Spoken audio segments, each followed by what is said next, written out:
اعوذ باللہ من الشیطان الرجیم، بسم اللہ الرحمن الرحیم۔ عرب کی سرزمین پر حضرت فاطمہ الزہرا سلام اللہ علیہا کی سخاوت کی باتیں ہر خاص و عام کرتا رہتا تھا، لیکن ایک منافق عورت کہنے لگی کہ میں تو نہیں مانتی کہ بنت رسول اللہ کے پاس کوئی معجزہ یا دولت ہے، اگر ہوتی تو وہ اتنی سادگی میں کیوں رہتی؟ اور بس اسی بات کو جاننے کے لیے وہ عورت جیسے ہی حضرت فاطمہ کے گھر پہنچی اور آپ نے اس عورت کو دیکھا اور گھر کے اندر بلایا تو وہ عورت کہنے لگی، اے بنت رسول اللہ، آپ کی سخاوت کے چرچے ہر خاص و عام کے قصیدے بنے ہوئے ہیں، آج میں بھی چاہوں گی کہ آپ مجھے کچھ عطا کریں۔ بی بی سیدہ نے فرمایا، اللہ نے ہر انسان کو وہ عطا کیا جو اس کے لیے بہتر ہے۔ دیکھو، جو نعمتیں اللہ نے تمہیں جسم کے صورت میں عطا کی ہیں ان کے سامنے دولت کی کوئی اوقات نہیں ہے۔ اور وہ ہنس ہنس کے کہنے لگی، اے بنت رسول اللہ، میں آپ کے گھر اسی لیے آئی ہوں تاکہ دیکھ سکوں کہ آپ کے پاس کتنی دولت ہے اور کیا آپ ایسا کر سکتی ہیں۔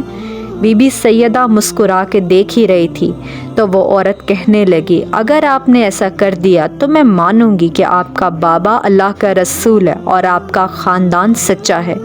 بی بی سیدہ نے فرمایا، جہاں میرا مصلی رکھا ہے اس کو ہٹا کے دیکھ، تیری مراد پوری ہو جائے گی۔ وہ جیسے ہی حجرے میں گئی اور بی بی پاک کے مصلی کو ہٹایا ہی تھا کہ وہاں سے ایک خزانہ نمودار ہوا، ہیرے، لال جواہرات اور خزانہ ایسا کہ جس کو دیکھ کے آنکھیں پھٹی رہ گئی۔ وہ جیسے ہی وہ خزانہ نکالتی گئی وہ خزانہ ویسے کا ویسا ہی رہا۔ اور اب جب بی بی سیدہ کے سامنے وہ عورت آئی تو آپ مسکرا کے دیکھنے لگیں اور وہ عورت حیرت سے پوچھنے لگی کہ آپ کون ہیں؟ آپ کے کپڑے تو جگہ جگہ سے پھٹے ہوئے ہیں اور آپ تو اتنے بڑے خزانے کی مالک ہیں، آخر آپ کون ہیں؟ اور لیکن آپ تو اس دنیا کے اتنے بڑے خزانے کی مالک ہیں، تو پھر آپ سادگی سے کیوں رہتی ہیں؟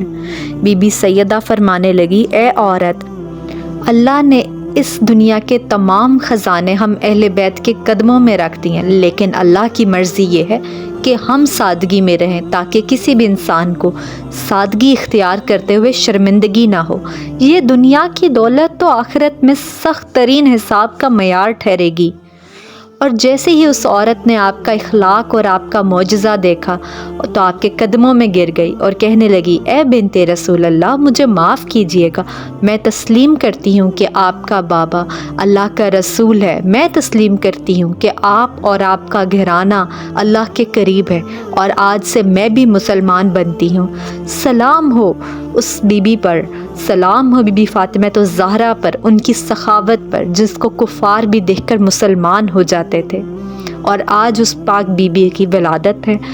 میری طرف سے، اس چینل کی طرف سے اور میری پوری ٹیم کی طرف سے آپ سب کو ان کی ولادت مبارک ہو، اور اپنا بہت خیال رکھیں۔ اور اگر آپ کو یہ ان کے معجزہ سن کے دلی سکون ملا ہے، اطمینان ملا ہے، اور آپ کو اس دنیا کی ٹینشنز، پریشانیاں اور چلنے والی ارد گرد ان سب باتوں سے تھوڑا سا چھٹکارا اور اطمینان ملا ہے کہ اس دنیا کی دولت ہمارے کسی کام کی نہیں ہے، تو اس چینل کو لائک، شیئر اور سبسکرائب ضرور کریں، اور ایسے بہترین واقعات جاننے کے لیے پلیز بیل آئیکن کو بھی پریس کر دیں۔